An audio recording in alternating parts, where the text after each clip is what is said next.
मेरे सौतेले बेटे ने मेरी बेटी के साथ बहुत ही बुरा किया क्योंकि वो सौतेला भाई था, उसका सगा भाई नहीं। इसीलिए उसने मेरी बेटी के साथ बहुत ही ज़्यादा बुरा किया। मेरा नाम सायमा है और ये कहानी मेरी बेटी आलिया पे है। मैं कोयटा के एक छोटे से शहर में रहती हूँ।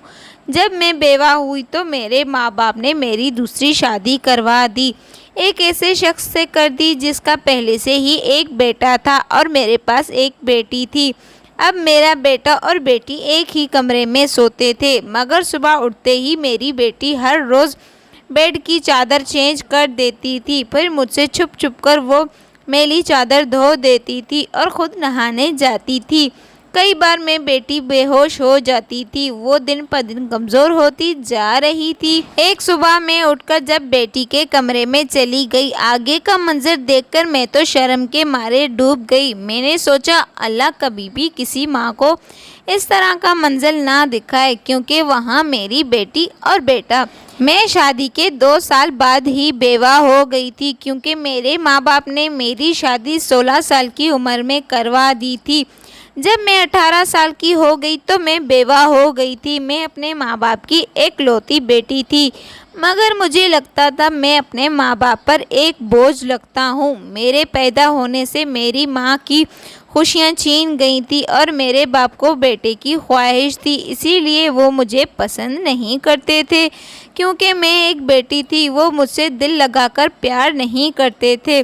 वो मुझे अपना नहीं मानते थे। वो मुझ पर बहुत गुस्सा करते थे। कुछ ख़ानदानी सख्तियों की वजह से मेरे बाप ने दूसरी शादी भी ना कर सकते थे। बस इसी वजह से वो मुझसे नफ़रत करते थे, हर वक्त सख्ती से पेश आते थे और इसी वजह से उन लोगों ने मेरी शादी जल्दी करवा दी थी। मेरा शौहर एक सरकारी स्कूल में टीचर था। हमारी 4 साल की बेटी थी, मगर एक दिन स्कूल से आते हुए उनका एक्सीडेंट हो गया। वो वहीं पर मर गए थे। वो दिन मेरे लिए किसी क़यामत से कम नहीं था। मुझ पर परेशानियों के बहुत सारे पहाड़ टूट पड़े थे। कुछ दिन गुजारने के बाद मेरे ससुराल वालों ने मुझे मेरे माँ बाप के घर भेज दिया था। शायद मैं उन पर भी बोझ बन गई थी। उनके ख्याल में एक मनहूस औरत थी। उन्हें लगता था मैं उनके बेटे को मार दिया। फिर मैं चुपचाप अपने माँ बाप के घर आ गई थी। मेरे माँ बाप भी मुझे बोझ समझते थे। मैं अपनी बेटी को अपने सीने से लगाकर अकेली बहुत ज़्यादा रोया करती थी और अपने शौहर को याद करती थी। कुछ दिन गुजारने के बाद मेरे माँ बाप ने मेरी दूसरी शादी करवा दी थी। एक ऐसे शख्स से करवा दी जिसका पहले से ही एक बेटा था और मेरे पास एक बेटी थी। हम दोनों एक जैसे थे, इसीलिए हम दोनों की शादी हो गई थी, वरना मेरे लिए अच्छे रिश्ते भी नहीं आते थे। उसका बेटा मेरी बेटी से 1 साल बड़ा था। उसके बेटे का नाम सोहान था और मेरी बेटी का नाम आलिया था। हम लोग एक ही साथ रहते थे। देखते ही देखते वक़्त का पता ही ना चला कि मेरी बेटी आलिया 16 साल की हो गई थी और सोहान 17 साल का हो गया था। जब सोहान के बाप का इंतकाल हो गया, मतलब मेरे दूसरे शौहर भी इंतकाल कर गए थे, वो भी हमें छोड़कर चले गए थे। वो हमेशा बीमार रहते थे। इन्हें बहुत ज़्यादा बीमारी थी, जिसकी वजह से वो इंतकाल हो गए थे। वो बीमार थे, फिर भी घर में बहुत सारी खुशियाँ थी। जब वो हमें छोड़कर इस दुनिया से चले गए, हमारा घर भी हमारे साथ उदास रहने लगा था। हमारा अपना घर था, इसीलिए किराए की कोई फिक्र ना थी। हमारे घर में करियाने की स्टोर थी। जब हम सब लोग सो रहे थे, तभी अचानक इतनी ज़ोर की आवाज़ आई। मैं तो बहुत ज़्यादा डर गई थी। मैं जल्दी से उठकर खड़ी हो गई। वो आवाज़ सोहान के कमरे की तरफ से आ रही थी। मैं भागते हुए सोहान के कमरे में गई और ये देखकर मैं हैरान रह गई, क्योंकि कमरे की छत गिर गई थी। ये देखकर मैं बहुत ज़्यादा डर गई थी। मैंने सोचा कहीं सोहान उस छत के नीचे दब तो नहीं गया। मैं जल्दी से आगे बढ़ी और देखने लगी, क्योंकि सोहान वहाँ पर नहीं था। सोहान अपने कमरे के बाथरूम में चला गया था। उसे पेशाब लगी थी, इसीलिए वो कमरे में मौजूद नहीं था। शुक्र है कि सोहान तो बच गया, वरना वो छत उसके ऊपर गिर जानी थी। मैंने खुदा का शुक्र अदा किया, क्योंकि सोहान को कुछ नहीं हुआ। अगर उसे कुछ हो जाता तो मैं अगले जन्म में उसके बाप को क्या जवाब देती। लेकिन अब हमारे पास इतने पैसे नहीं थे कि हम छत दूसरी डलवा सकते। कमरा तो बिल्कुल कबाड़ा बन चुका था। हमने इसे इसके हाल पर छोड़ दिया था। इसके बाद मैंने अपना बिस्तरा किचन में बिछा दिया और मैं किचन में सोती थी और अपने दोनों बच्चों को अपने कमरे में बिस्तरा बिछा कर देती थी। वहीं पर सो जाते थे क्योंकि बाहर बहुत ज़्यादा सर्दी थी। बाहर कोई भी नहीं सो सकता था। कमरे में एक बेड और एक चारपाई थी। बच्चे वहीं पर सोते थे। मैं किचन में सोती थी। बाहर बहुत ज़्यादा सर्दी थी। सर्दी होने की वजह से मुझे बहुत तकलीफ़ होती थी। कमरे में मुश्किल से 2 लोग आते थे। इसमें दोनों बच्चे सोते थे और दूसरे कमरे की छत गिर गई थी और तीसरे कमरे में दुकान बना दी थी। मेरे शौहर ने मुश्किल से 3 कमरे बनवाए थे। हमारा इसी में गुजारा हो जाता था। मेरी बेटी और मेरा बेटा एक ही कमरे में सोते थे। जब सुबह सवेरे मेरा बेटा उठकर नाश्ता करने लगा तो मेरी बेटी अभी तक सो रही थी। ये देखकर मैं हैरान रह गई थी। आलिया की आदत थी, वो सुबह सवेरे उठ जाती थी, नमाज कुरान पढ़ती थी, लेकिन आज 9 बज रहे हैं, वो अभी तक नहीं उठी। मैं सोच सोच कर मेरा दम घुट रहा था। मैंने उसे आवाज़ दी। काफ़ी आवाज़ देकर थक चुकी थी। थोड़ी देर के बाद मैं उसके कमरे में चली गई। मैंने उसे देखा, वो बेहोश पड़ी थी। जब मैंने उसे देखा तो मैंने चीखना शुरू कर दिया। मैंने सोहान को बुलाया। सोहान जल्दी से आया। मैंने सोहान को कहा, सोहान डॉक्टर को बुला कर लाओ, आलिया बेहोश पड़ी है। डॉक्टर जब आया उसने आलिया की हालत देखी। उसने कहा, ये बेहोश हो गई है, ये बहुत कमज़ोर हो गई है, इसमें खून की कमी है, इससे ज़्यादा काम ना करवाया जाए, इसे फल और दूध की ज़रूरत है, ये बहुत ज़्यादा कमज़ोर हो गई है, इसे खाना खिलाएं, वो बिल्कुल ठीक हो जाएगी। डॉक्टर चला गया तो मैं आलिया के पास गई थी। आलिया होश में आया। मैंने उससे पूछा, बेटा तुम्हें क्या हुआ है? उसने बताया, मम्मा कुछ भी नहीं हुआ है, मैं बैठे बैठे बेहोश हो गई थी। मैंने अपनी बेटी को कहा, बेटा तुम आराम करो, मैं तुम्हारे लिए नाश्ता बनाकर लाती हूँ। जब मैं अपनी बेटी के लिए नाश्ता बनाकर लेकर आई तो मैंने देखा वो कमरे में नहीं थी और कमरे में वो वाली बेड चादर भी नहीं थी। जब मैं बाहर आई उसे देखा, वो चादर धो रही थी। मैंने उससे पूछा, तुम चादर क्यों धो रही हो? तुम्हारी तबीयत ठीक नहीं है। मैंने उसे कहा, तुम्हें डॉक्टर ने आराम करने को कहा है। मैं उस पर बहुत ज़्यादा चिल्लाई और गुस्सा होने लगी। उसके बाद मैंने उसे कहा, तुम कमरे में जाकर नाश्ता वगैरह कर लो, उसके बाद मैं तुम्हारे लिए जूस लेकर आती हूँ, मैं चादर धोने की ज़रूरत नहीं है। वो कहने लगी, नहीं नहीं, पहले मैं चादर धो लूँगी, हमारे घर में एक ही चादर तो है, बहुत ज़्यादा मैली हो गई है। मैंने उसे कहा, तुम्हारे सर पर अचानक चादर धोने की भूत कहाँ से सवार हो गई है? चादर इतनी भी तो मैली नहीं है। मैंने कहा, तुम इस चादर को छोड़ दो, मैं खुद धो देती हूँ। लेकिन वो अपनी ज़िद के आगे किसी की नहीं सुनती थी। उसने चादर धोकर छत पर सुखा दी। उसके बाद उसने नाश्ता किया और थोड़ी देर के लिए आराम करने लगी थी और सोहान भी काम पर चला गया था। सोहान को मैंने सिर्फ 7 क्लास पढ़ाई थी। वो एक बहुत कपड़े की दुकान पर काम करता था। सोहान बहुत मेहनती बच्चा था। घर वाली दुकान में खुद संभाल लेती थी। उस पर ज़्यादातर बच्चे आते रहते थे। उस दिन ऐसे ही गुजरता रहा। उस दिन सोहान शाम के वक़्त आया। उसने मुझे बताया कि मैं खाना खाकर आया हूँ, मेरे लिए खाना बनाने की ज़रूरत नहीं है। आलिया भी सवेरे खाना खाकर सो गई थी। मैं भी खाना बनाकर किचन में अपना बिस्तरा बिछाकर जगह बदलने की वजह से मुझे नींद नहीं आ रही थी। मैं सारी रात जागती रहती थी। मैं चारपाई पर लेटकर अपने शौहर को याद कर रही थी। मेरा दूसरा शौहर बहुत अच्छा था। उसने मुझे पहली शादी का ताना कभी भी नहीं दिया था। वो बहुत अच्छे इंसान थे।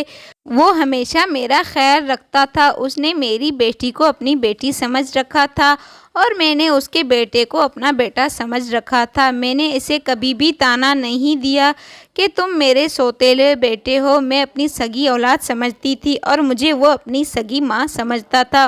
वो हर बात मेरी मानता था क्योंकि घर में एक ही मर्द था।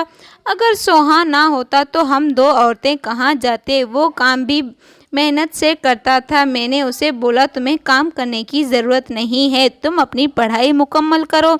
लेकिन उसने कहा अम्मा मैं ये कैसे कर सकता हूँ, घर में तुम दोनों रहो और मैं पढ़ाई मुकम्मल करूँ, इसीलिए मैं काम करूँगा। फिर सुबह सुबह कुछ ऐसा हुआ, मेरी बेटी आलिया बिल्कुल कमज़ोर हो चुकी थी। ऐसा लग रहा था जैसे उसके जिस्म का सारा खून किसी ने चूस लिया हो। मैंने डॉक्टर को बुलाया तो वो कहने लगे मैंने तुम्हें कहा था इसे आराम करने को कहो, लेकिन तुमने इसे क्या खिलाया है, ये इतनी कमज़ोर हो गई है। मैंने इन्हें पूरी बात बता दी। मैंने कहा मैंने इन्हें वही सब्ज़ी दाल खिलाई थी, फल वगैरह खिलाए थे, पूरा दिन आराम करती रही थी। डॉक्टर ने कहा आपको इसका अच्छे से ख्याल रखना है, अगर ये हर वक्त बेहोश होती रहेगी या अचानक बेहोश हो जाएगी, इस बात को आप मामूली बात ना समझें, इसमें इसकी जान भी जा सकती है। जब डॉक्टर चले गए कुछ देर के बाद आलिया को होश आया। मैंने उसे डांटा। मैंने कहा अगर तुमने ऐसा कोई काम किया तो मुझसे बुरा कोई नहीं होगा। वो दोबारा उसके कमरे में चली गई। मैं ये देखकर हैरान हो गई थी। वो अपने बेड की चादर धो रही थी, इस बार उसके करीब नहीं गई। मैं दूर से उसे देख रही थी। वो बेहोशी से उठकर चादर धोने लगी है। ये क्या माजरा है, वो ऐसा क्यों कर रही है? जब सोहान उसके कमरे में सोता था वो हर रोज़ बेड की चादर धोती है। सोहान था उसका सौतेला भाई, लेकिन वो बचपन से ही एक साथ पले बड़े हैं। लेकिन इन दोनों के बीच ऐसा क्या हो रहा था? मेरी बेटी की तबीयत दिन पर दिन ख़राब होती जा रही थी। मैं रात को जब सोती वो रोती रहती थी। मेरी बेटी की तबीयत दिन पर दिन ख़राब होती जा रही थी। एक औरत की तबीयत जब ख़राब होती है जब वो बच्चा पैदा करने वाली होती है, लेकिन जवान लड़कियां यूं बेहोश हो जाना आम सी बात नहीं है। दूसरे दिन उसने चादर धोकर छत पर सुखाई। वो उसके पास बैठकर उसे देख रही थी। मैं किचन में खड़ी होकर खिड़की से देख रही थी। मैंने उसे मालूम नहीं होने दिया जैसे मैं उसे देख रही हूँ। लेकिन मेरी बेटी क्या कर रही थी? वो वापस अपने कमरे में आ गई और सो गई। अपने ऊपर वाली चादर डालकर सो गई थी। मैंने उसे नाश्ता करवा दिया और दवाई भी दे दी। दुकान अच्छे से नहीं चल रही थी। हमारे दुकान पर कोई बड़ा ग्राहक नहीं आता था। सिर्फ बच्चे गोलियां, टॉफियां, चॉकलेट वगैरह लेने के लिए आते थे। 5-10 रुपए देकर जाते थे। इनमें से काम नहीं होने वाला था। मैं बहुत ज़्यादा परेशान थी। मैं ये बात अपने बच्चों को नहीं बता सकती थी, वो भी बहुत ज़्यादा परेशान हो जाते। सोहान तो पहले से ही नौकरी करता था। अगर ये बात उसे बताती वो बहुत ज़्यादा परेशान हो जाता। मैं खुद परेशान थी। ऊपर से डॉक्टर ने कहा अपनी बेटी को अच्छी चीज़ें खिलाया करो, लेकिन घर में दाल रोटी का खर्चा भी बहुत ज़्यादा बढ़ जाता था। घर में इतना खर्चा होता कि खर्च करने वाला भी परेशान था। लेकिन एक दिन ऐसा हुआ, मैंने अपनी बेटी आलिया और सोहान को ऐसी बातें करते हुए सुना जिसके बारे में मैंने कभी सोचा भी नहीं था। सोहान कह रहा था तुमने अभी अपनी तबीयत इतनी ख़राब कर दी है, अगर तुम इतनी बीमार होगी तो ये सब हम बंद कर देंगे। लेकिन मेरी बेटी कह रही थी मुझे ये करना है, इस तरह के मौके बार बार नहीं मिलेंगे। लेकिन मुझे क्या पता था मेरे साथ भी ये सब होगा। मेरे अंदर इतनी भी ताकत नहीं होगी। मेरे बेटे ने कहा अब तुम्हें पता है ना, मैं तुम्हारी ज़िंदगी दांव पर नहीं लगाऊंगा। फिर मेरी बेटी ने कहा ये 2-4 हफ्तों की बात है, इसके बाद मौका नहीं मिलेगा। ये सब घर में क्या हो रहा था मुझे कुछ समझ में नहीं आ रहा था। एक दिन ऐसा हुआ जिसे देखकर मेरे पैरों तले ज़मीन निकल गई। सुबह सुबह मेरी बेटी ने चादर धोकर छत पर डाल दी थी। वो एक तरफ खड़ी होकर उल्टियाँ कर रही थी। मैंने कहा क्या हुआ तुम्हें? वो घबरा गई। वो कहने लगी पता नहीं क्या हुआ है, अचानक उल्टी आ रही है। मैंने कहा ऐसा क्या हुआ है जो तुम्हें उल्टी आ रही है? तुमने ऐसा क्या खाया है जिसकी वजह से तुम्हारी ये हालत है? और तुम बार बार ये चादर क्यों धो रही हो? मैंने अपनी बेटी से कहा अगर तुमने ऐसा वैसा काम किया है तो मुझे बता दो, वरना मैं तुम्हें कभी भी माफ़ नहीं करूँगी। तुमने मेरी और अपने बाप की इज्जत दांव पर लगा दी है। तो मेरी बेटी हैरान हो गई और कहने लगी ऐसा वैसा कुछ भी नहीं किया है माँ, जैसा आप सोच रही हैं ऐसा है ही नहीं। आपको कोई गलत फहमी हो गई है या आपके कान किसी ने मेरे खिलाफ भर दिए हैं। जैसा आप सोच रहे हैं वैसा बिल्कुल भी नहीं है। माँ, मुझे समझ में नहीं आ रहा कि आपको ऐसा क्यों लग रहा है। मैं कोई गलत काम कर रही हूँ? अगर मैंने चादर धो दिया है इसका मतलब नहीं कि मैंने गलत काम किया है। चादर मैली हो गई थी इसीलिए मैं हर रोज़ इसे धोती हूँ। आपको तो पता है मेरी तबीयत कई दिनों से ख़राब है। दवाई खाने की वजह से मेरे पेट भी ख़राब हो गई है। अगर मुझे उल्टी आ गई है इसका गलत मतलब तो नहीं है। मेरी बेटी मुझे इस तरह से बातें कर रही थी। मुझे बहुत गुस्सा आया। मैंने उसके मुंह पर थप्पड़ दे मारी। वो जाकर नीचे गिर गई। तभी अचानक मेरी आवाज़ सुनकर सोहान भी आ गया। वो कहने लगा, माँ आप इसे क्यों मार रही हैं? इस बेचारी ने क्या किया है? मैंने कहा, हाँ मैंने इसे मारा है। मुझे इसे पहले मार देना चाहिए क्योंकि मैंने इसे नहीं मारकर गलती की। अब इस तरह ये हरकतें कर रही है। अगर मुझे उस दिन पता चला तुम दोनों के बारे में तो मुझसे बुरा कोई नहीं होगा। अब मुझे समझ में नहीं आ रहा था कि मैं क्या करूं। मेरे दिल में जो बात आ रही थी मैं कहे जा रही थी। रात को जब मेरी आंख खुली तो मैंने देखा मेरे बच्चों की कमरे की लाइट जल रही थी। मैंने सोचा इस वक्त इनके कमरे की लाइट क्यों जल रही है? इस वक्त इन लोगों को सो जाना चाहिए वो था। तो मुझे शाम को कह रहे थे हमें नींद आ रही है। वो लोग कमरे में चले गए थे और अभी तक जाग रहे हैं। मैं जब उनके करीब गई तो वो सिर्फ जाग ही नहीं रहे थे बल्कि कुछ बातें भी कर रहे थे। वो दोनों किसी बात पर हंस रहे थे। मेरा बेटा कह रहा था तुम बहुत खुशकिस्मत हो। मेरी बेटी कह रही थी हाँ मैं बहुत ज़्यादा खुशकिस्मत हूँ। कल फिर जो मेरी तबीयत ख़राब हो जाएगी उसे देखकर अम्मा बहुत ज़्यादा परेशान हो जाएगी। मेरी बेटी कहने लगी कितने दिन तक हमें ये झूठ बोलना है? मेरा बेटा कहने लगा बस सिर्फ कुछ दिन और इसके बाद बिल्कुल ठीक हो जाएगा। आज तो मेरे सब्र ने जवाब दे दिया था। जब मैं उनके दरवाजे को खोलने की कोशिश की तो मैं हैरान हो गई थी। उन दोनों के कमरे को अंदर से कुंडी लगा दी थी। मौसम अब ठीक होता जा रहा था। उन्हें दरवाज़ा खोलकर सोना चाहिए था। मैंने बहुत बार दस्तक दी। दस्तक देने के बाद उन लोगों ने आधे घंटे के बाद दरवाज़ा खोल दिया था। कमरे में उन दोनों के अलावा कोई मौजूद नहीं था। उन दोनों ने अपनी शक्ल ऐसे बना के रखी थी जैसे वो नींद से उठे हों। मैंने कहा मैं कब से दरवाज़ा बजा रही हूँ, तुम लोग इतना टाइम क्यों लगाया? वो कहने लगे हम लोग सो रहे थे। मैंने कहा तुम लोग झूठ मत बोलो, तुम लोग जाग रहे थे और तुम लोगों की बातें आवाज़ आ रही थी। तो वो कहने लगे हम लोग क्यों जागेंगे? कल कौन सा हमारा पेपर है जो हमें तैयारी करनी है? मुझे उन लोगों की बातें समझ में नहीं आ रही थी। मेरे पास बोलने को कुछ भी नहीं थे इसीलिए मैं चुपचाप हो गई। वो इसीलिए बैठे रहे जैसे कि नींद से उठे हों। मैंने उन लोगों को कुछ भी नहीं कहा, वापस चली गई। लेकिन सोच में पड़ गई थी ये क्या मामला है, समझ में नहीं आ रहा था। एक दिन मेरी बेटी के बाजू पर नील के निशान थे, वो जख्म के निशान थे। मैंने जब उससे पूछा तो वो कहने लगी यहाँ पर छुरी लगी है। मैं सोच रही थी कि छुरी तो उंगली पर लगती है, बाजू पर नहीं। कोई ऐसी बात है जो मेरी बेटी मुझसे छुपा रही है। मेरी बेटी कुछ अजीब हरकतें करने लगी थी। कभी बेहोश हो जाती तो कभी बीमार हो जाती, कभी उठकर अपनी बेडशीट धोने लगती थी, मुझे अपने कमरे में जाने नहीं देती थी। मैंने गलती की थी कि मैंने आग और पानी को एक साथ रखा। अब मैं सोच लिया था मुझे क्या करना है। जवान लड़का और लड़की को एक साथ कमरे में सोने नहीं देना है। गलती तो मेरी थी, मुझे इन बातों का ध्यान देना चाहिए था। सोहान तो आलिया का सौतेला भाई है। नीयत बदलते देर नहीं लगती। जवानी की इस उम्र में बच्चे गलत कामों में पड़ जाते हैं। सगा भाई तो होता था, वो सौतेला भाई तो मेरे सौतेले भाई को एक कमरे में कैसे सुला सकती हूँ। जब हम लोग बच्चों पर ध्यान नहीं देंगे तो परेशान ज़रूर हो जाएंगे। सही और गलत बातों का हमें ख्याल रखना चाहिए। बच्चे तो बच्चे होते हैं, बचपन में ही बहुत सारी गलतियां कर बैठे हैं।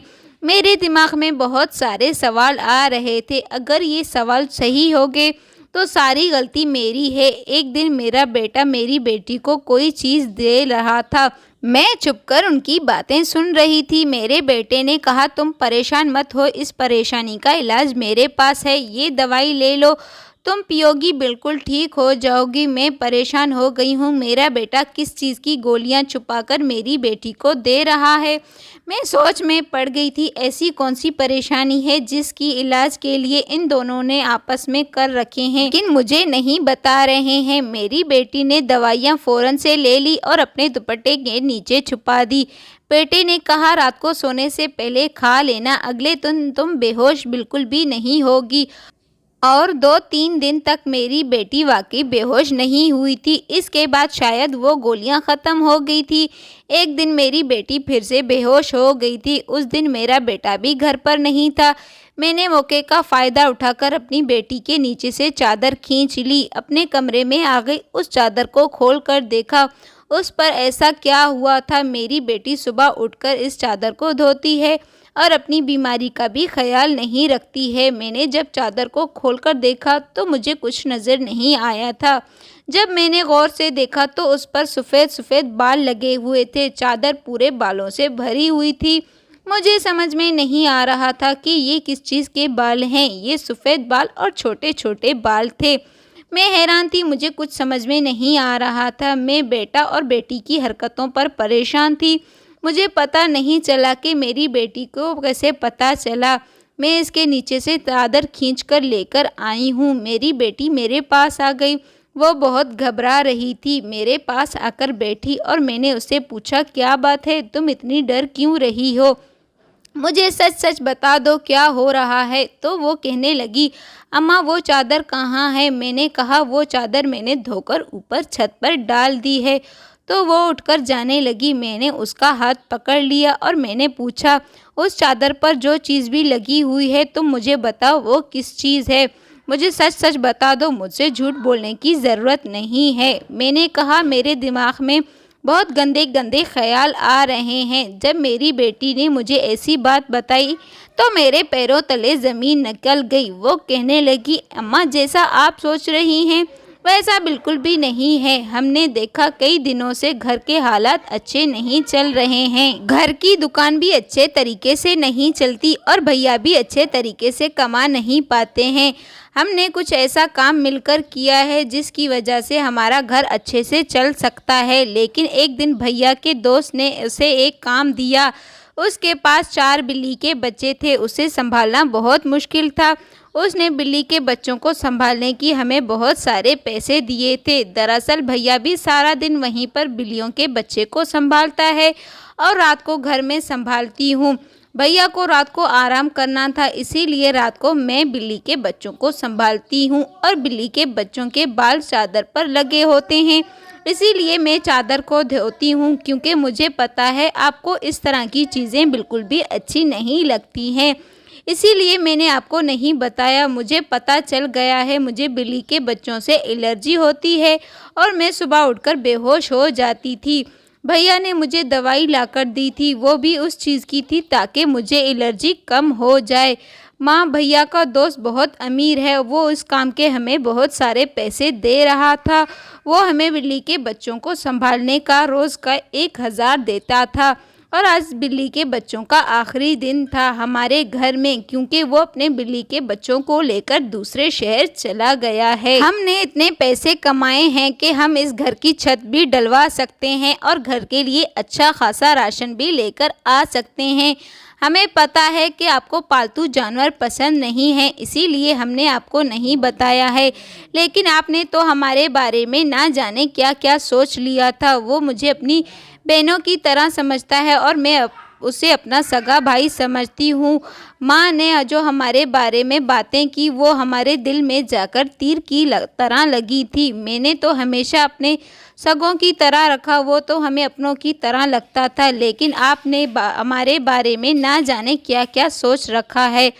और हाँ, हम लोग उसके लगते क्या हैं? उसके बाप तो इस दुनिया को छोड़कर चले गए हैं। उसके बहुत सारे रिश्तेदार हैं जो हमसे भी कई ज़्यादा अमीर हैं। वो तो उनके पास भी जा सकता है, लेकिन फिर भी वो हमें अकेला रहने नहीं देता है।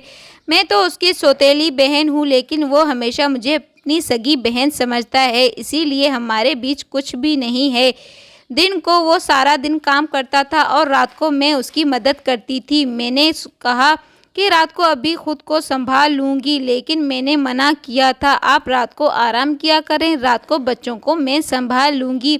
मैंने सुनकर बहुत परेशान हो गई और मुझे बहुत गुस्सा आ रहा था, क्योंकि मैंने अपने बच्चों के बारे में क्या क्या सोच रखा था। मेरे दिमाग में बहुत सारी गलतफहमियां पैदा हो गई थी। मैं अपने बच्चों के बारे में जितना गलत सोच रही थी, मेरे बच्चे उनसे भी कई ज़्यादा अच्छे हैं। मैंने ये सारी बात सोहान को बताई नहीं, क्योंकि आलिया उसे नहीं बताना चाहती थी। ये सारी कहानी मुझे पता चल गई है, क्योंकि ये काम वैसे भी ख़त्म हो गया था, क्योंकि इसकी नज़रों में मुझे गिरना नहीं चाहिए थी। कुछ दिनों के बाद सोहान ने उस कमरे की छत डलवा दी। हमारे घर की हालत बिल्कुल ठीक हो गए थे। आहिस्ता आहिस्ता हम तीनों ने बहुत मेहनत की और मेरी बेटी ने भी घर में बच्चों को ट्यूशन पढ़ाना शुरू कर दिया था। इससे हमारे हालात बेहतर होते जा रहे थे। इसके बाद हालत बिल्कुल ठीक हो गए थे। उसके बाद हमने एक नया घर ले लिया था। ज़िंदगी ने मेरे साथ बहुत बुरा किया था और एक अच्छाई की थी, जो मुझे 2 नेक बच्चे दे दिए थे। अल्लाह ताला उन दोनों को हमेशा सलामत रखे। वो दोनों मेरे अपने बच्चे हों या पराई, लेकिन अल्लाह ताला को शुक्र है वो दोनों बहुत ही मेहनती बच्चे थे। उन्होंने कभी मुझे परेशानी का सामना करने नहीं दिया। वो हर वक्त अपने मामले खुद तय कर लेते थे, क्योंकि इन्हें पता था इनकी मेहनत के दिन आए हैं। इन्हें हाथ पर हाथ रखकर बैठना नहीं चाहिए, क्योंकि उनके सर पर बाप का साया नहीं था। इसीलिए वो दोनों मेहनत करते थे। अल्लाह का शुक्र है ऐसा नहीं हुआ जैसे मैं सोच रही थी। अगर ऐसा होता तो मैं जीते जी मर जाती। मैं अपने दोनों बच्चों को बुरा समझ रही थी। मैंने कहा वो मेरा सौतेला बेटा है, इसीलिए वो मेरी बेटी के साथ कुछ भी गलत कर सकता है, लेकिन वो हमेशा एक नेक बच्चा निकला। तो मोहतरम नाजरीन, अगर आप लोगों को ये कहानी पसंद आई हो तो वीडियो को लाइक और चैनल को सब्सक्राइब कर देना। मज़ीद अच्छी अच्छी वीडियोस देखने के लिए हमारे साथ ही जुड़े रहिए। आज के लिए इतना ही काफ़ी है, फिर मिलते हैं कल। अल्लाह हाफिज़। आपका इस बारे में क्या राय है कमेंट्स में ज़रूर बता देना। सोहान तो आलिया का सौतेला भाई था, लेकिन वो उसको अपनी सगी बहनों की तरह समझता था। वो हमेशा एक दूसरे से उतना मोहब्बत करते थे जितना कि सगे बहन भाई करते हैं। एक दूसरे को ऐसा कभी भी महसूस नहीं होने दिया कि हम दोनों एक दूसरे के सौतेले भाई हैं या बहन हैं। लेकिन नहीं, सोहान और आलिया एक दोनों को बहुत ज़्यादा मोहब्बत करते थे। अल्लाह ताला हमेशा हर भाई बहन को इस तरह खुश रखे। आमीन सुम आमीन या रब्बुल आलमीन।